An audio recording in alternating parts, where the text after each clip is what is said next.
कार्यकर्ते आहेत ते मोठ्या संख्येने उपस्थित आहेत। दरम्यान यानंतर जाऊया तुषार रुपनवर, आपले प्रतिनिधी यांच्याकडे, तेही आपल्याला या मोर्चाची अपडेट देत आहेत। तुषार, काय सांगाल? जन आक्रोश मोर्चा आज मुंबईमध्ये निघतोय, किती मोठ्या स्वरूपाचा हा मोर्चा आहे, काय चित्र तुम्हाला दिसतंय?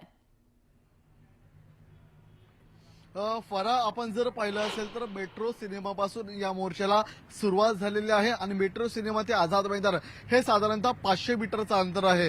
ह्या मोर्चामध्ये आपण पाहत असाल तर हजारोच्या संख्येने आपल्याला सर्व समाज आपल्याला रस्त्यावरती उतरलेला आहे, तो अर्थात सोमनाथ सूर्यवंशी आणि संतोष देशमुख यांना न्याय मिळावा म्हणून। मात्र या मोर्चाची सांगता ज्या ठिकाणी होणार आहे त्या आझाद मैदानावरती मी सध्या उभा आहे। हे आझाद मैदान हे ऐतिहासिक असं मैदान आहे, अनेक घटनांचं साक्षीदार असणारं मैदान आहे। आपण या आझाद मैदानामध्ये जर पाहत असाल तर एक मोठा फ्लेक्स लावण्यात आलेला आहे आणि त्यामध्ये संतोष देशमुख असेल किंवा सोमनाथ सूर्यवंशी असेल, ह्या दोघांनाही न्याय मिळावा या मागणीसाठी या ठिकाणी आपल्याला प्रामुख्याने ही सांगता सभा होणार आहे आणि या सांगता सभेमध्ये सर्व पक्षीय नेते उपस्थित राहणार आहेत। मात्र मी जे या आंदोलनामध्ये सहभागी आहेत, मराठा मोर्चाचे किंबहुना सर्व पक्षीय यामध्ये सहभागी असल्याचं पाहायला मिळतंय। आपण त्यांची भूमिका जाणून घेणार आहोत। काय सांगाल दादा, तुम्ही कुठून आलेला आहात आणि आजच्या आंदोलनामध्ये तुमची भूमिका काय नेमकी? आम्ही मुंबईतलेच आहेत आणि ज्यांची हत्या झाली, संतोष देशमुख व आपले सोमनाथ सूर्यवंशी असतील, त्या मारेकऱ्यांना लवकरात लवकर फाशीची शिक्षा व्हावी यासाठी आम्ही या आझाद मैदानात, मेट्रो सिनेमा ते आझाद मैदान, लाखोच्या संख्येने, हजारोच्या संख्येने मोर्चा आयोजित केला। यासाठी जेवढ्यात लवकरात लवकर त्यांना फाशीची शिक्षा होईल त्यासाठी आम्ही प्रयत्न करत राहणार आहे आणि समजा नाहीच झाली आज उद्या तर आम्ही रस्त्यावर उतरून मोठं तीव्र आंदोलन करू, एवढंच। काय सांगाल, तुम्ही हाताला या ठिकाणी काळी फीत लावून निषेध व्यक्त करताय, मोर्चा आता निघालेला आहे मेट्रो सिनेमापासून, यामध्ये तुमची काय भूमिका असणार आहे? मी सर्वप्रथम या दोन्ही हत्येचा निषेध करतो। मी निषेध नोंदवण्यासाठी या मोर्चामध्ये सहभागी झालेलो आहे। मी माहीम तालुका उपाध्यक्ष पदावरती आहे, राष्ट्रवादी काँग्रेस शरदचंद्र पवार पक्ष या पक्षाच्या वतीने।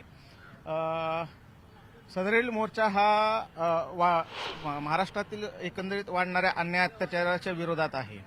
एक तर देशमुख आणि सूर्यवंशी यांची जी निर्घृणपणे हत्या झालेली आहे त्या विरोधात हा मोर्चा आहे।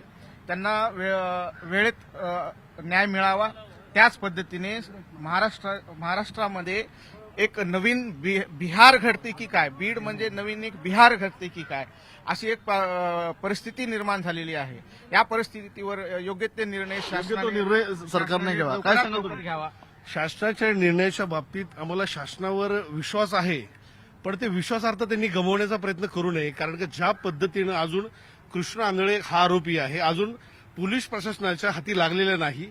पोलीस प्रशासनाला आंदोलन काढायची का वेळ आली, तर ज्या पद्धतीनं पोलीस प्रशासन कुठे ना कुठे समाजामध्ये असा संभ्रम निर्माण होतोय, जनतेमध्ये संभ्रम निर्माण होतोय की वाल्मिक कराडांना सुद्धा जेलमध्ये असं व्हीआयपी ट्रीटमेंट मिळते।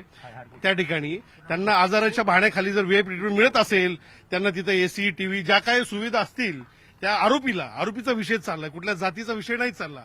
आरोपीचा विषय बघायला गेला तुम्ही, आज तुम्ही विराट असा मोर्चा आज पायी चालत आपले सिनेमा टॉकीज पासून ते आझाद मैदानापर्यंत येतील।